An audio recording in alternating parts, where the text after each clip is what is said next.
ஒரு குப்பை தொட்டி ஓரமா ஒரு காலி பிளாஸ்டிக் பாட்டில் விழுந்து கிடந்துச்சு. அதை பார்த்து பக்கத்துல இருந்த ஒரு பழைய நியூஸ் பேப்பர் கேட்டுச்சு. ஏன் கவலையா இருக்க? பாட்டில் சொல்லுச்சு.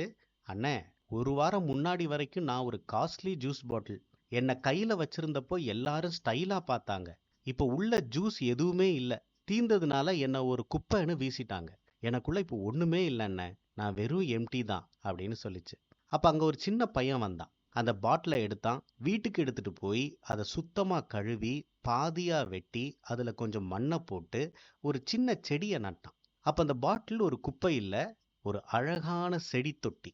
சில நாள் கழிச்சு அந்த பாட்டில் சொல்லுச்சு, அப்போ எனக்குள்ள ஜூஸ் இருந்துச்சு, அது மற்றவங்களுக்கு பயன்பட்டுச்சு.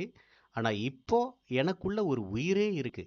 நான் காலி பாட்டிலா ஆனப்போதான் எனக்குள்ள ஒரு புது உலகத்தையே உருவாக்க முடிஞ்சது.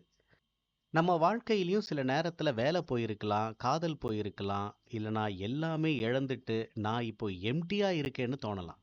ஆனா உண்மை என்னன்னா, நீங்க காலியா இருந்தாதான் உங்களை ஒரு புது விஷயத்தை வச்சு நிரப்ப முடியும்.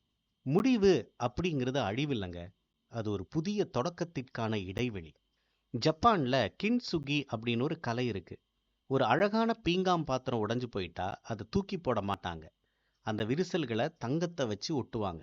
அப்படி ஒட்டுனதுக்கு அப்புறம் அந்த பாத்திரம் முன்னாடி இருந்ததை விட ரொம்ப அழகாவும் விலை உயர்ந்ததாகவும் மாறிடுமா.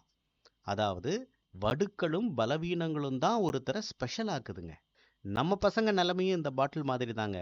மாசம் 1ஆம் தேதி சேலரி வந்துச்சுன்னா ஜூஸ் ஃபுல்லா இருக்கிற பாட்டில் மாதிரி கெத்தா சுத்துவோம். மாசம் 20ஆம் தேதி காலி பாட்டில் ஆயிடுறோம்.